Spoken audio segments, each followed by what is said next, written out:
Hello everybody, you can call me Hunch, and today I'm going to do a stacks update, and I'm also going to do what I think about crypto and what it is that is going to happen moving forward. Okay, so before we dive into anything, let's start into what I think. Okay, so today I said I'm pretty sure altcoins serve no purpose for the people, and if you've been watching this channel for a long time, I've been saying this since day one. I personally do not think cryptocurrency serves a lot of purposes other than money, and that's why you see Ethereum bulls say ultrasound money. You see Decentraland trying to let you pay for land. You let Sand token let you try to pay for land, and basically they're all trying to function as money, right? And basically what a lot of these people are starting to come out and say, prominent people like Kobe, and I know he kind of like makes fun of things on the internet, but people take him seriously a lot of the time. And then Lynn Alden, and I'll talk about all that. So basically, I'm going to summarize all this and what I think. So Kobe published a thing about ApeCoin, right? And if you remember ApeCoin, it got released for if you held the NFT for the Bored Ape Yacht Club, right? You got this coin. So he basically destroys the thesis behind ApeCoin and said there's no depth, it doesn't do anything, and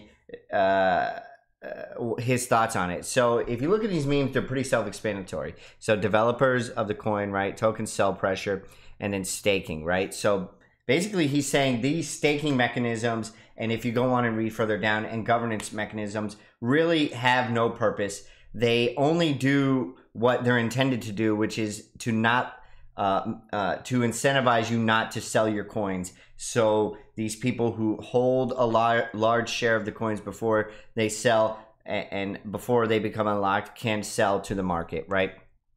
Now, if you read through this, oh, and here's another one. Okay, we'll call it staking, but it actually is not, and it's just rewards for not selling your coins. So I can do it first. So in this long paper, he publishes these memes, but he's being serious. And if you go through this whole article, which I did delightfully for you, ApeCoin and its developers basically said they want to be the currency of Web3. But if you go and you've been watching this channel and you listen to all the people, developers of the other coins, they also want to be the currency of the internet. Remember, Jack Dorsey said Bitcoin is the currency of the internet. Ethereum people want to be ultrasound money, trying to undermine Bitcoin, and they want. And Raoul Pal says Ethereum is more like the currency of the internet. Decentraland is the currency of the internet. Sandbox is the currency of the internet. ApeCoin, which has nothing to do with anything, it's just a brand coin, wants to be the currency of Web3. So there's no innovation here. In fact, I think centralized entities are better at performing the tasks of cryptocurrencies because they're not really decentralized. And I'm going to show you that coming up here. Okay, so if you know Lynn Alden, people take her seriously. She's deeply in finance, not just crypto, right? And she said something recently through her Twitter. It says, this is not great for proof of stake blockchains. And it says, Ethereum has a bit of a centralization problem with Lido staking derivatives dominance.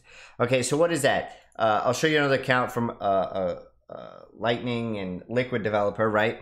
And it's basically saying that these entities, 1, 2, 3, 4, 5, okay, 6, 7, 8, 9, okay, 9 people control almost all of the proof of stake mechanism that Ethereum is locked up in, right? And if you think Ethereum is decentralized in its proof of stake concept, just wait until you see what's locked up for other cryptocurrencies. I'm talking about Avalanche. I'm talking about Cardano, right? Everyone thinks these are decentralized because they market it to you as decentralized. It's like trying to market something that's bad for you as good, right? Like it makes no sense. There's nothing decentralized about this, right? And they're all trying to achieve the same thing because they all know they serve no purpose. And I've talked about this many times, right? Why do you need Ethereum if USDC is programmable, right? And the currency doesn't fluctuate in value. And it's because you don't need it. And Ethereum is trying to survive, right, by, you know, being a settlement network, being a currency, and being too many things. But what I truly think the innovation here is, and this is through over 4 years of looking at this stuff, and you can choose to believe me or not, and this is not financial advice, but the only innovation cryptocurrency gives you is the economics and behind the token, right? Like, for example, Bitcoin is hard money. And I'm still learning about Bitcoin, but everyone knows there's only 21 million. It goes to 100 millionth of a decimal point, right? And the feature of that is it cannot be altered or changed by one entity. Now, everyone goes, oh, what happens when we hit 21 million? Will there be enough fees? Blah, blah, blah, blah. I think that's all baloney, and that's going to happen 100 years from now, and you can solve it. And I do think, and I could be wrong, that if enough of a consensus is reached with the nodes, with the miners, you can change Bitcoin, but there's no point to change it, right?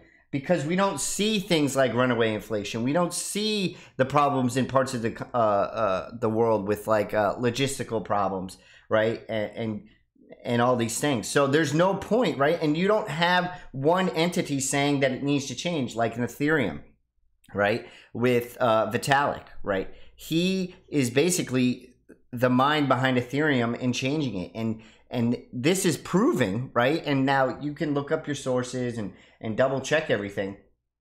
This is the current system that we have, right? And they're trying to market it to you so it's easy to swallow when we end up in the same position with a few people at top controlling everybody at the bottom.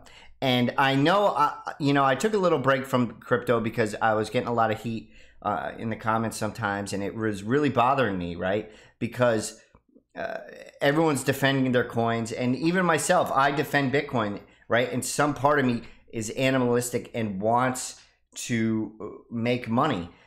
But to me, the only ethical thing you can do, and Michael Saylor agrees, a lot of people, is choose Bitcoin, right? Because it's rules without rulers, right? And everything else is demonstrative and evil, right? There's people in charge who think they know better, right? And this is how every civilization collapses, right? One person or a few people think they know what's good for everybody. And if you ignore the data, you are not just harming yourself, you are harming everybody. Okay, so now let's talk about stacks. What do I think is going to happen to stacks? Well, lately I've been critical of stacks, and everyone knows I'm a big stacks fan, okay?